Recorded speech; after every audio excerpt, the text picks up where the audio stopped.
noches, esto es Entrevista Verdadera, hacemos el programa en la red. Vamos a hablar de un documental que ya está en distintas salas del país y que habla de nuestra propia historia, con una óptica bien particular. Hablamos del documental Quilapayún, más allá de la canción, del periodista Jorge Leiva, periodista especializado en música, además que se aventuró en un documental con una filmación de varios años, de un seguimiento arduo y largo, además, para ir conociendo aspectos, como lo dice el título, que van más allá de Quilapayún como este ícono de nuestra cultura musical. Jorge, muchas gracias por acompañarnos. ¿Cómo estás? Muchas gracias a ti. Cuéntanos, ¿cómo nace la idea de un documental de Quilapayún? Que además no es el primer acercamiento periodístico, si queremos, o el primer acercamiento en documental a un grupo que es icónico en Chile como Quilapayún.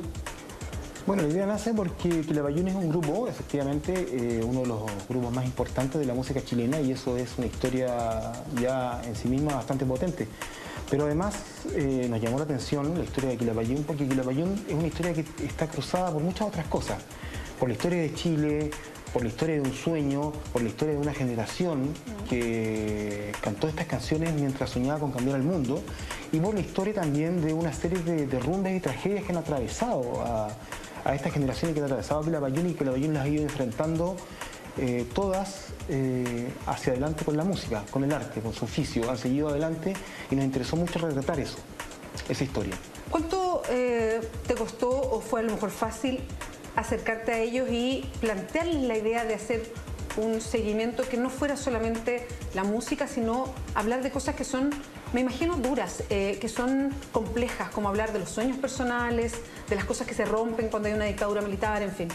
Bueno, ellos son bastante transparentes y bastante generosos con sus espacios y con sus ideas. Nos abrieron las puertas de sus camarines, de sus ensayos, pero también de sus vidas. Fuimos a sus casas, conocimos a sus familias y les preguntamos acerca de todas estas cosas que han ido pasando. Quilapayún es un grupo que los sorprende el corte militar en Francia el año 73, cuando ellos estaban de gira. Iban de gira por 20 días porque Salvador Allende les había pedido eso y porque ellos eran el grupo preferido de Allende, y tienen que quedarse allá cuando descubren que sobreviene el golpe militar.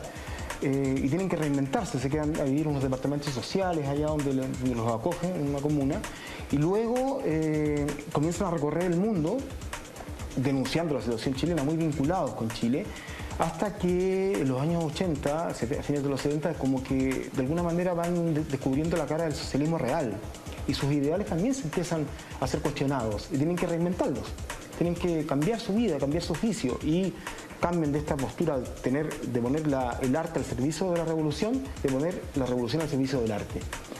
Luego viene el retorno a Chile. El retorno a Chile los enfrenta nuevamente a una dualidad. Tienen que decidir si se quedan o no se quedan. Encuentran que Chile no tiene nada que ver con el Chile que ellos habían dejado. Entonces tienen que decidir, se quedan allá, algunos se quedan, otros se vienen, y viene un nuevo quiebre. El año 90, el 91, uno de los músicos que se viene el primero, Willy Odó, que era el más querido del grupo, es asesinado en la calle en un incidente policial muy complicado, lo cual también golpea mucho al espíritu del grupo. Entonces ellos siempre han tenido que estar permanentemente reinventándose, y esa historia, esa forma de reinventarse no es un patrimonio exclusivo de Quilapayún. Todas las personas en la vida tenemos que pasar por este tipo de cosas, digamos, por enfermedades, en mi caso, por ejemplo, u otra gente ha tenido que pasar, tiene que enfrentar cosas nuevas, tiene que enfrentar dificultades, tiene que enfrentar tragedias y seguir adelante. ¿Cómo lo hace Quilapayún? Bueno, lo hace a través de sus canciones, lo hace a través del arte, lo hace a través de su trabajo artístico, y eso es lo que nosotros queremos mostrar en la película. ¿Te costó armar una pieza documental cuando estamos hablando de un grupo que es ícono en tantos sentidos en nuestra propia música? Tú, que además que eres un periodista que se dedica a la música, que eres especializado, ¿cuánto cuesta aproximarse con un enfoque especial teniendo como toda esta información adentro? O sea, cuesta primero entender que 50 años de música, de discos, cientos de discos, o sea, decenas de discos, cientos de canciones, cientos de giras, no van a entrar en la película. Primera cosa. O sea, no ahí hay un primer corte. Primera cosa, claro, no pueden estar, o sea, tampoco. Son 11 músicos Quilapayún, 11 músicos, 6 en Chile, 5 en Francia. Tampoco van a hablar todos la misma cantidad, porque ya se te va el minutaje. El documental dura 73 minutos. Y hacerlo corto también era una idea, porque es hacer una historia buena. No, y después hacer la edición, me imagino, pues ya vamos a hablar de eso. Entonces, es lo primero eso, o sea, es renunciar a la exhaustividad. Aquí no está la exhaustividad, aquí no está la historia completa de Quilapayún. La historia completa de Quilapayún, hay libros que se han publicado, hay sitios web, se puede encontrar en otras partes esta historia. Aquí lo que hay es una mirada a esta historia, es una especie como de asomarse a la ventana del ensayo y ver cómo son ellos, y ver cómo lo hacen ellos, y ver cómo enfrentan su oficio. Está como la mirada de no construir algo tan enorme. Quilapayún es una figura enorme dentro de la música chilena, pero el documental es una historia pequeña, de una generación de personas, de un grupo de personas que decidieron hacer música, hacer arte, y que su historia está marcada por una serie de hitos, de tragedias, pero también de aciertos y de cosas buenas que le han pasado, y eso es lo que se plasma en las canciones. Ahora, tú mismo dices que la primera decisión es por dónde, la óptica y además todo el material que puede quedar fuera, digamos, o sea, seguir esta línea de argumentación de un documental. ¿Cuánta información hay de Quilapayún para instalar en un documental, no sé, imágenes antiguas? ¿Cuánto pudiste obtener de eso? ¿Cuánto ocupas de eso para ir construyendo lo que quieres de este documental? Bueno, el archivo de Quilapayún es bastante bueno, es bastante poderoso. ¿Propio es de ellos? Algunas cosas son de ellos, otras cosas no son de ellos, pero ellos saben de quién son y tuvimos que ahí tramitarla legalmente. Lo que no hay mucho es la historia previa al 73, porque en 1973, cuando vino el golpe militar, Quilapayún, o sea, todos los archivos de Quilapayún fueron borrados, y Quilapayún era un grupo proscrito durante los 70 y 80 en Chile, entonces muchos testimonios de ese tiempo no había. Pero ellos han hecho un trabajo bastante bueno, tienen un realizador, se llama Juan Pablo Carvajal, que ha hecho un archivo muy poderoso. Además, el archivo de ellos lo donaron al Instituto de Música de la Universidad Católica. Entonces están todos sus afiches, sus notas de prensa ordenadas. Ellos son un grupo muy ordenado. Eso es muy bueno, porque son un grupo que se ha preocupado de construir su historia, de resguardarla y de documentarla bastante bien. Lo que había que hacer sí era darle un punto de vista. Y ese es nuestro punto de vista. Las historias de los grupos musicales generalmente son más o menos todas iguales. O sea, todos los grupos se conocen en alguna parte, se conocen en el colegio, se conocen en la universidad, se conocen en el barrio. Uno toca guitarra, otro toca batería y arman el grupo. Uno compone, graban canciones, graban discos, las ponen en la radio, tocan en conciertos, hacen giras, después se disuelven, se pelean. Esos grupos, todas las historias son así, de los Beatles a los Prisioneros. Pero cada grupo tiene una particularidad, cada historia tiene algo que contar más. Y Quilapayún tiene, aparte de toda su historia musical, que es poderosa y es hermosa, y yo creo que mucha gente va a estar muy contenta de poder verla, porque es ver el Quilapayún que siempre hemos querido. También tiene otras cosas que distinguen su historia, y eso es lo que nosotros queremos contar, que es esta historia de un grupo que sabe reinventarse, que sabe permanentemente comenzar de nuevo, caerse y volver a levantarse. ¿Qué cosas te sorprendieron a ti? Y te lo pregunto porque ya eras un conocedor de Quilapayún de antes. De hecho, conversabas, entrevistaste no sé cuántas veces a varios de sus integrantes seguramente. ¿Qué cosas con estas conversaciones que tienen otro carácter, que son más íntimas, que buscan un retrato a lo mejor distinto, tú te fuiste sorprendiendo? Me sorprendió varias cosas. Una de las cosas que más sorprende de Quilapayún es el rigor y la disciplina con el cual emprenden su oficio musical.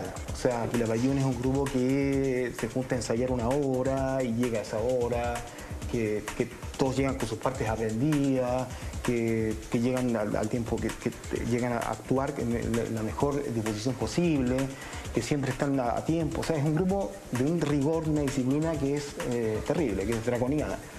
Que le heredaron de Víctor Jara. Esa disciplina de ellos tiene una carga ética, porque dice que Víctor Jara les enseñó que tenían que ser así, que tenían que ponerse de determinada manera en el escenario, y la solemnidad que uno ve siempre en Quilapayún en escena es una cosa muy estudiada, no es una cosa que se vaya improvisando, que vayan descubriendo. Ellos todo lo estudian, los movimientos en el escenario, la disposición de los instrumentos, en los momentos que cada uno canta. Pero lo que también me sorprendió es la forma del trabajo interno de Quilapayún. Quilapayún es un grupo que no tiene vocalista. Ahí se van turnando ellos para dar sus distintas, para asumir distintos protagonismos. Es un grupo que todo lo que gana lo divide en partes iguales.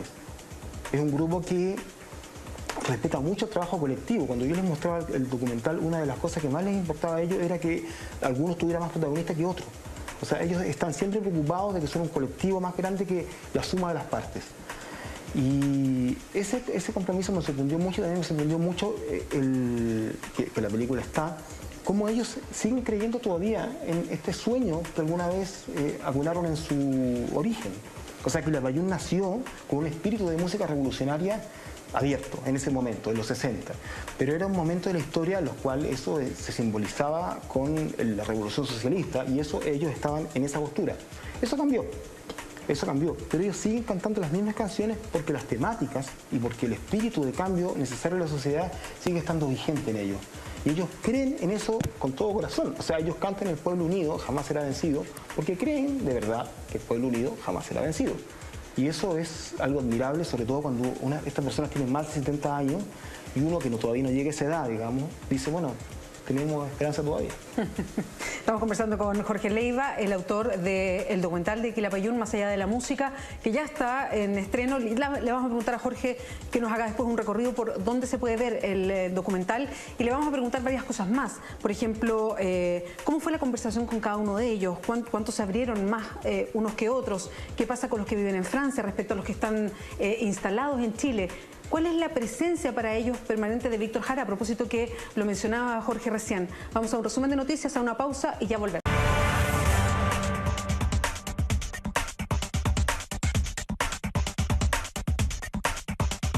Y seguimos en Entrevista Verdadera conversando con Jorge Leiva, el documentalista de Quilapayún, Más allá de la canción, que ya está en estreno en varias salas. ¿Dónde, Jorge, se puede ver el documental hoy día?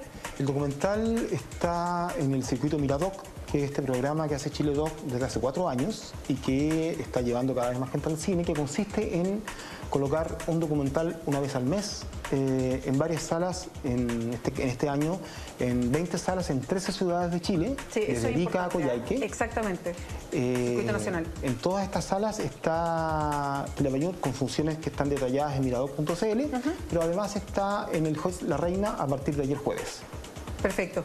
De hecho, es interesante lo que dices a propósito de Miradocs, porque eso ha aumentado. Lo leía en estadística hoy día nomás, la cantidad de personas que va a ver documentales en Chile, no sé, exponencialmente, de un año para otro, de 24.000 pasó a 54.000, una cosa así, por el circuito y que cada vez más personas entienden que pueden verlo en regiones además, los documentales que se hacen. No, claro, en 2013 partió Miradoc y llevaba más o menos 10.000 personas a las salas y el año pasado llevaron 50.000 personas. Exacto.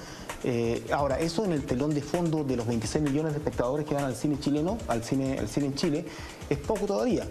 Pero se está abriendo espacio. El documental es un género que todavía le falta mucho para llegar a la gente, pero no por falta de talento, por falta de obras. Hay obras extraordinarias. El año pasado hubo 4 obras, Surire, Allende mi abuelo Allende, Habeas Corpus y La Once, que son obras fundamentales del cine chileno en general. Y están cada vez llegando más gente. Falta todavía que el público vaya. El público tiene que tomar la decisión de ir a ver documentales a las salas, que es algo que estamos intentando y que Miradoc lo está haciendo con mucho esfuerzo y con mucho tesón. Jorge, antes de irnos al comercial, yo te preguntaba por la figura de Víctor Jara, porque Quilapayún se crea al alero de Víctor Jara. ¿Cuánto está presente Víctor Jara? Porque tú lo comentabas recién a propósito de esta fórmula que sigue Quilapayún, que respeta mucho esta cosa de un protagonismo parejo, de trabajar en forma comunitaria, de alguna manera su grupo. ¿Cuánto está presente la figura de Víctor Jara en Quilapayún hoy día? Bueno, bastante presente siempre Víctor Jara. Víctor Jara es una figura que es clave en la historia musical chilena, digamos, no solamente por la forma en que fue asesinado, sino porque él en vida fue un personaje muy importante. Y una de las cosas que hizo, dentro de todas las cosas que hizo Víctor Jara, es haber dirigido a Quilapayún. Quilapayún le pidió al que lo dirigiera cuando Víctor Jara era ligeramente mayor que los músicos del Quila. Y era un artista con poco tiempo, porque era director de teatro, porque tenía su carrera solista, entonces se juntaba con ellos y los hacía trabajar intensamente en el tiempo que les decía. Y aparte de haberles enseñado el rigor y la disciplina para trabajar a este grupo, que era un poquito más desordenado al comienzo, les impuso los ponchos negros que Quilapayún los tenía de antes, pero Víctor Jara les dio el desplante escénico que tiene Quilapayún siempre, esa solemnidad que tiene el Quila, esa disposición escénica en el escenario, es una enseñanza de Víctor Jara que Quilapayún lleva hasta hoy día. O sea, Quilapayún, el sello, la personalidad de Quilapayún tiene que ver con Víctor Jara. Y Jorge, ¿cómo fue esta conversación con cada uno de ellos? ¿Cuántos se abrieron a contar cosas que son íntimas de repente, cosas que involucran a los otros. ¿Cómo es la relación que se va sosteniendo? Porque es un grupo con hartos integrantes que tiene esta fórmula, pero que han pasado, tú lo decías muy bien, se han ido reinventando muchas veces y eso va generando cosas en las personas. Claro, es un grupo que tiene 50 años, tiene integrantes que tienen distintas cantidades de años, 5 viven en Francia y 6 viven en Chile. Nosotros fuimos a Francia a conversar con los de Francia. Este grupo funciona modularmente, así como que cuando tocan en Santiago vienen 2 o 3 de Francia, cuando tocan en Francia van 2 o 3 de Chile, cuando tocan en México van 4 y 4, así como que tienen un funcionamiento modular. Y bueno, con ¿Perdón, sin dramas ese funcionamiento así?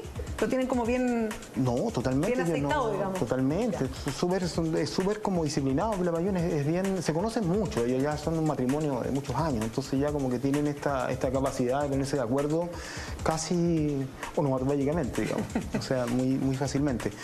Y bueno, cada uno tiene distintas personalidades, también tiene distintos rasgos que son los que van aportando al grupo. Hay un director, que evidentemente, que es Eduardo Carrasco, que es el director y que es el ideólogo y el fundador de Quilapayún, y que la personalidad de Quilapayún se debe mucho al trabajo artístico de él. Pero también está la voz de Carlos Quesada, que es el tenor. Está Hernán Gómez, que es un músico que tiene un desplante escénico muy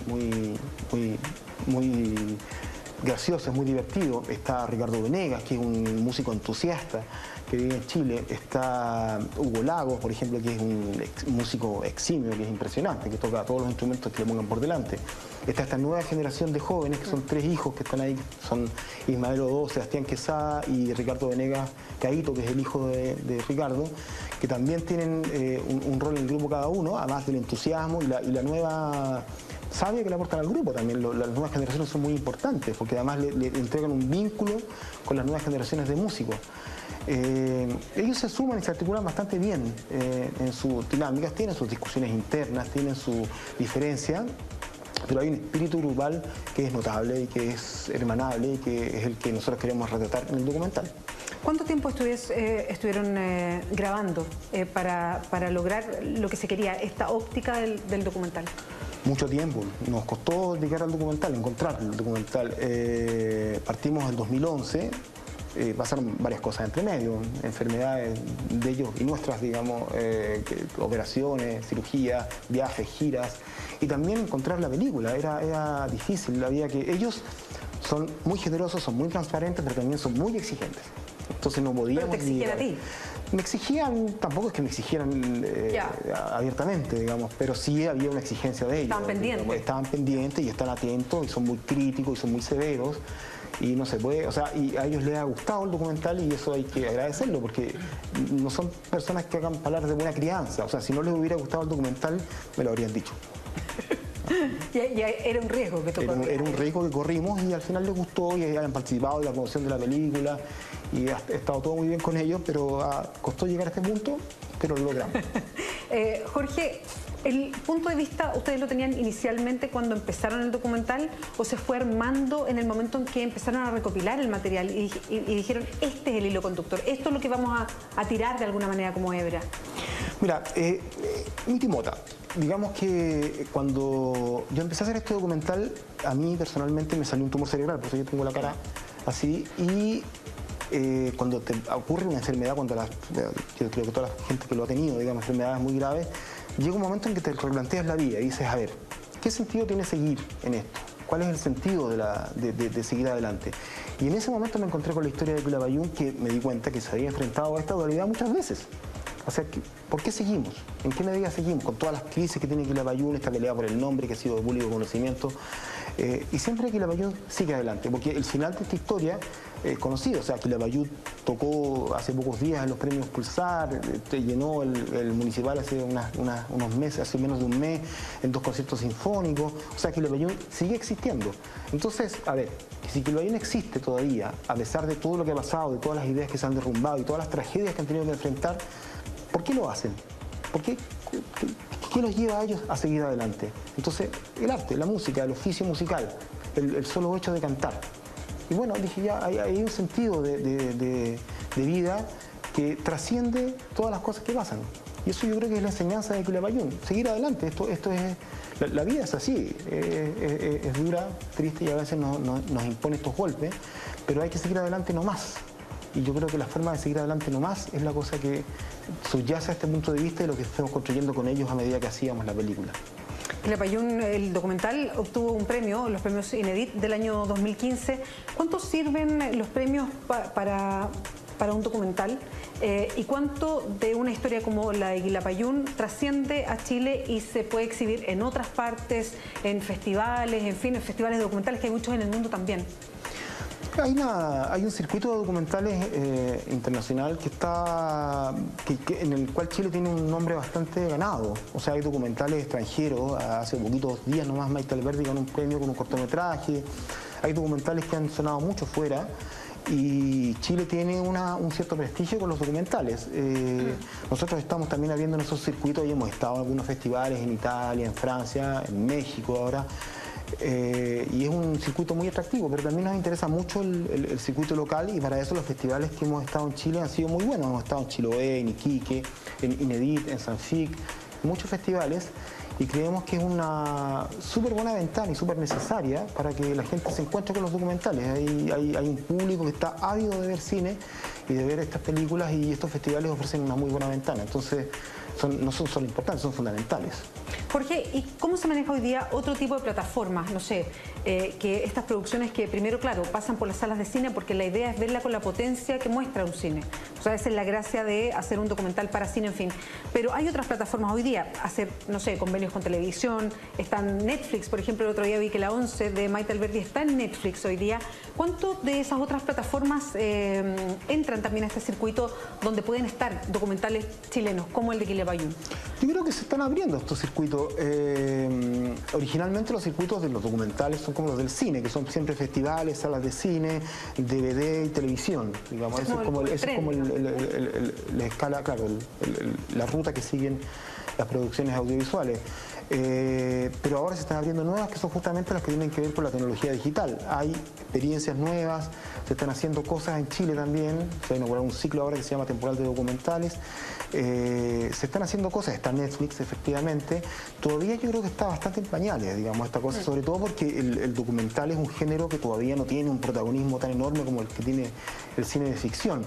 Pero yo creo que es un espacio que se va a abrir, y en la medida que los públicos se segmentan y van conociendo estos espacios, van conociendo estos circuitos se van fortaleciendo. Yo creo que es una tarea de futuro, espero que sea mejor cada vez. Jorge, te quiero agradecer mucho que nos hayas acompañado hoy día, que nos cuentes harto de La Pega y de alguna manera nos dejes como el bandejeo para ir a ver el documental de Quilapayún más allá de la canción. Así que muchas gracias por acompañarnos, que les vaya muy bien además en el circuito. Muchas gracias, Bea. Vamos nosotros ahora a un resumen.